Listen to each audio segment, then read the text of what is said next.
dengan obat-obatan untuk menghilangkan memar. Tapi kalau tadi Kak Indra sih untungnya tidak ada memar sih resikonya ya. Berarti aman ya aku ya. Aman ya, paling hanya bengkak-bengkak aja gampangnya.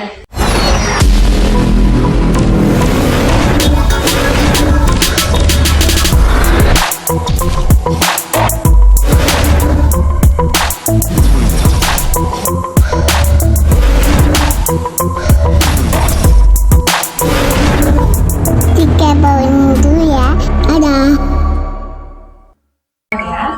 Tadi kita ngomong tindakan treatment sama Kak Indra ya. Kita tindakan treatmentnya botox finish namanya ya. Jadi untuk pengerjaan kita mengerjakannya di bagian dahi atau kita sebutnya frontalis. Ada juga di tengah sini kita sebutnya frown line atau glabella. Terus di samping mata kita sebutnya crown tip. Jadi kenapa lebih baik dikerjakan sekaligus itu supaya nanti hasilnya lebih natural. Jadi otot kita tuh untuk mempengaruhi ekspresi ada yang atas ada yang bawah secara garis besar itu mempengaruhi posisi alis kita. Jadi kalau kita kerjakan atas dan bawah akan lebih seimbang, lebih natural, hasilnya juga lebih kelihatan maksimal. Terus untuk pengerjaannya tadi prosesnya kita anestesi dulu ya. Untuk anestesi biasanya kita pengerjaan 15 sampai 30 menit. Nanti agak lebih baal, bisa kita bantu dengan kompres es lagi untuk tambahan. Kalau misalnya udah bebas baru kita mulai pengerjaan. Tapi maksudnya ada memar-memar kayak gitu-gitu nggak sih dok? Maksudnya memerahan atau seperti apa gitu? Untuk downtime berarti ya. Kalau untuk botox itu downtime-nya kurang lebih sih sekitar 1 sampai 3 hari.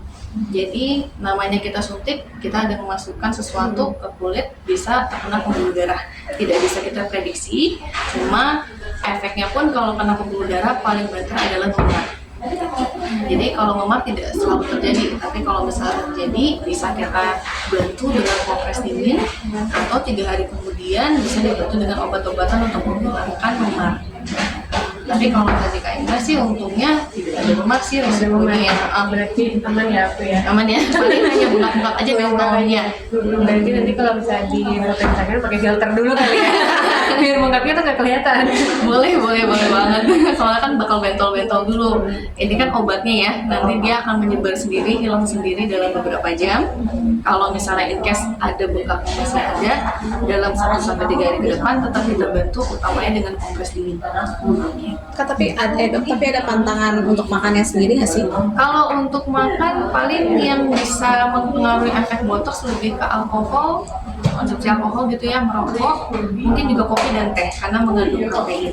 Tapi secara garis besar kalau pantangan makan pedas dan segalanya sih tidak ada, hanya untuk menjaga supaya efek botoxnya bekerja maksimal dalam 24 jam. Kalau untuk maintenance botoxnya sendiri sampai berapa lama nih dok? Kalau untuk botox biasanya kan hasilnya maksimal terlihat dalam 1-2 minggu. Biasanya dalam 2 minggu itu kita evaluasi dulu hasilnya sudah oke atau belum.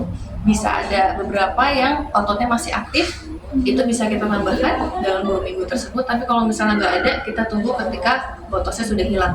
Biasanya range tergantung metabolisme tubuh 3-6 bulan. Gitu. Jadi kalau udah di atas 3 bulan bisa kita ulangi lagi. Tapi kalau misalnya 5-6 bulan masih bagus ya nggak masalah. Di bulan ke-7 kita baru retouch juga nggak apa-apa. Dok, tapi ada nggak sih dok untuk efek dari botox sendiri? Kalau untuk efek botox paling sering dikeluhkan pasien biasanya karena after tindakan memar ya. Sisanya mungkin kalau masih sering ekspresi, ototnya masih sering dipakai gampang pegel. Gitu. Kenapa? Karena ada beberapa orang yang ekspresif kalau bicara, misalnya gampang angkat alis, kerotan alis. Nah, itu mungkin lebih berasa pegal. Tapi biasanya akan hilang dalam waktu 1 bulan.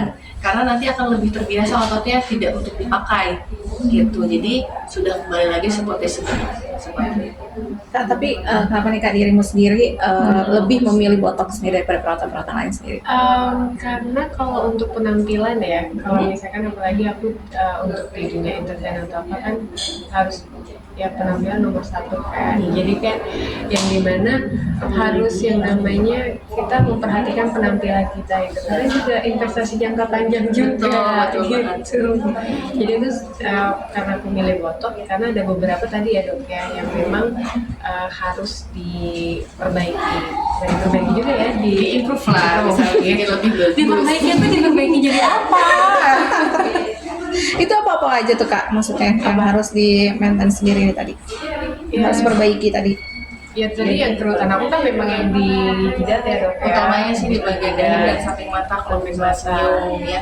Jadi memang sudah terlihat sudah berapa bulan ya saya tidak ada di sini dengan memaintain muka ini, jadi akhirnya memutuskan untuk treatment botox seperti itu. Mungkin sana concernnya kakak juga kan tadi pengen lebih glowing gitu ya. Jadi si botox itu kan juga bisa memberikan efek glowing terutama di bagian upper face. Karena kalau kita berekspresi kan otomatis alisnya ada berkerut atau apa bikin bias cahayanya kurang bagus gitu di bagian dada. Nah jadi begitu botoxnya bekerja, kerutannya hilang, dahinya dibatang mulus jadi lebih glowing.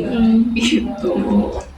Tapi untuk range harganya sendiri mungkin kalau orang mau kesini Tergantung kebutuhan sih. Bagusnya sih aku sarannya untuk datang dulu, konsultasikan dulu, diperiksa kebutuhannya berapa, karena tidak semua orang pakai dosis yang sama. Jadi botox itu tidak ada packnya berapa, kita sesuaikan dengan kebutuhan kerutannya juga berapa banyak dan di daerah mana aja yang butuh. Jadi memang harus konsultasi. Betul, saya sarankan untuk konsultasi karena setiap orang itu treatmentnya berbeda. Tapi maksudnya kalau misalnya dari harga normalnya itu berapa sih dok? Maksudnya untuk Kalau untuk di sini kita jualnya per ini ya, per unit ya. Jadi per 10 unitnya itu 125.000. Jadi mulai konfirmasi lagi. Oke. Terima kasih dokter. Iya, dok.